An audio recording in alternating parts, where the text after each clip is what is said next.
The first level to success in life, listen to me, the very first level is you seeing it. Like it's clear to you. You know exactly what you want. You know exactly when you want it. You know exactly what it tastes like. You know what it looks like. You know what it smells like.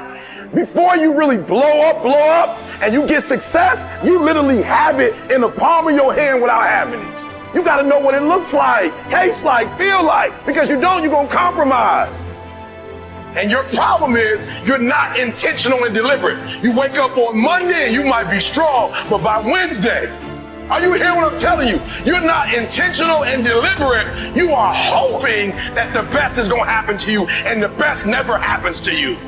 You gotta be intentional and deliberate, whether you're making money or not making money. You gotta decide that you're gonna do something, and you gotta do it every Monday, every Tuesday, every Wednesday, every Thursday. The problem with some of you in this room, you're not intentional and deliberate. You're a good person that just hopes the good stuff is gonna happen to you. It has everything to do with what time you wake up. It has everything to do with how you eat.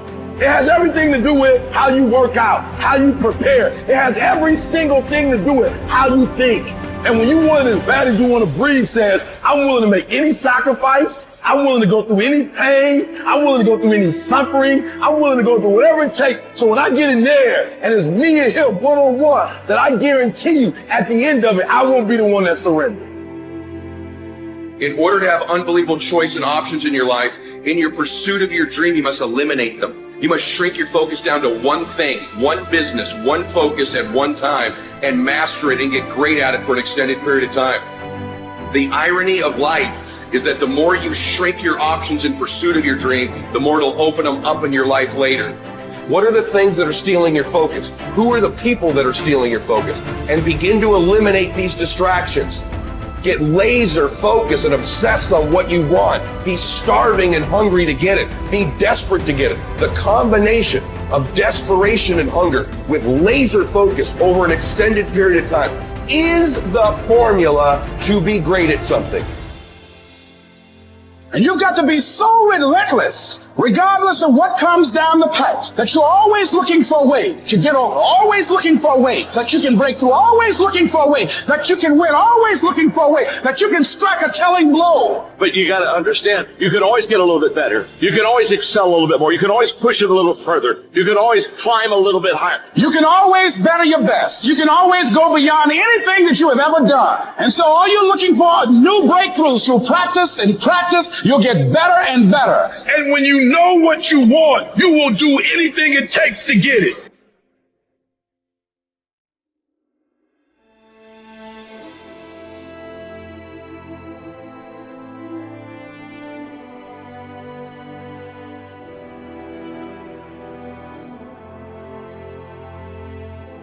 A person who thinks all the time has nothing to think about except thoughts. So, he loses touch with reality and lives in a world of illusions. We are so tied up in our minds that we've lost our senses. Time to wake up. What is reality? It isn't material, that's just an idea. Reality is this. Whoever it is that you want to be, no matter how many times you may have failed at attempting to become that person leading up to this point, you can still become that person.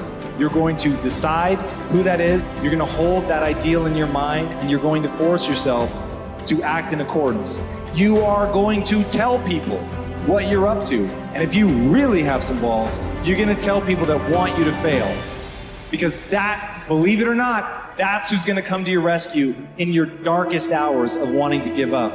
It's going to be remembering that out there is someone who's laughing at you, who wants you to fail, that's talking behind your back about how you're never going to achieve it, and then imagine how rad it will be when you actually do achieve it.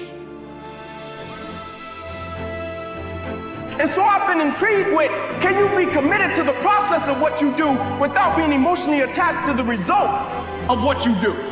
Because a lot of people can be committed to the process of what they do if the results don't change. But the moment the result or the outcome changes of what they're chasing, they shut it down or they quit simply because the result changed. So can we be committed to the process of what we do, but not emotionally to the result of what we do, understanding every day I get up and give everything I got to everything I'm a part of simply because this is who I am. Like the only thing I need every day of my life is 86,400 seconds. That's it.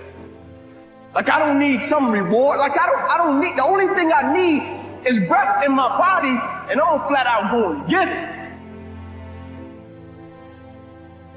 One of the things you have to understand about life is everything changes and everything ends.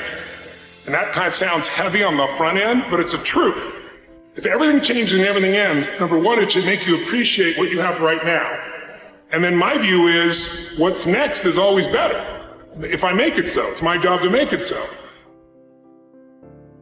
I think passion is the genesis of genius. If you've got enough passion, you're going to find answers nobody else does. But most people run out of fuel, meaning they get tired, they get exhausted, they get burnt out, they get, the law of familiarity. They're around something so much they take it a little bit for granted. What I see as the one common denominator of people that are successful over a lifetime is the sustained hunger. Hunger is the number one factor. That in order to move forward, you move forward by taking the next right step. You don't have to know all the steps to make, just what is the next right move.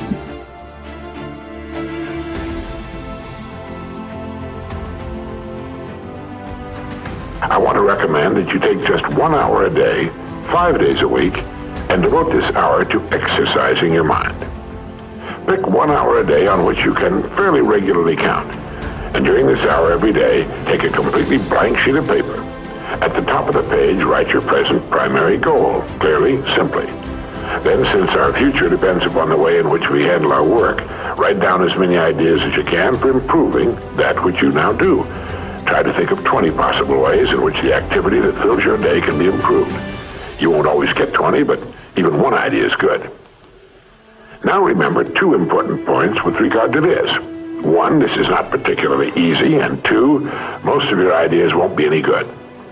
Now when I say it's not easy, I mean it's like starting any new habit. At first you'll find your mind a little reluctant to be hauled up and out of the old familiar rut.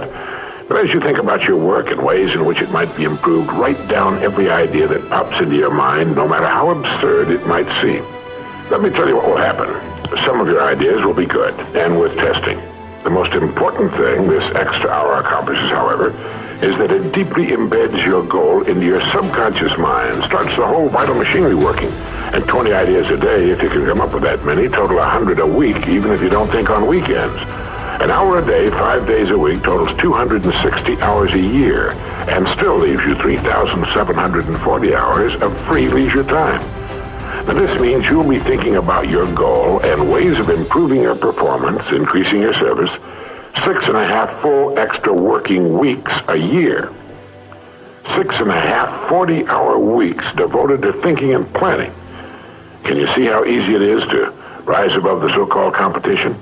And will still leave you with 15 hours a day to spend as you please. Starting each day thinking, you'll find that your mind will continue to work all day long. You'll find that at odd moments, when you least expect it, really great ideas will begin to pop into your mind. And when they do, write them down as soon as you can. Just one great idea can completely revolutionize your work and, as a result, your life.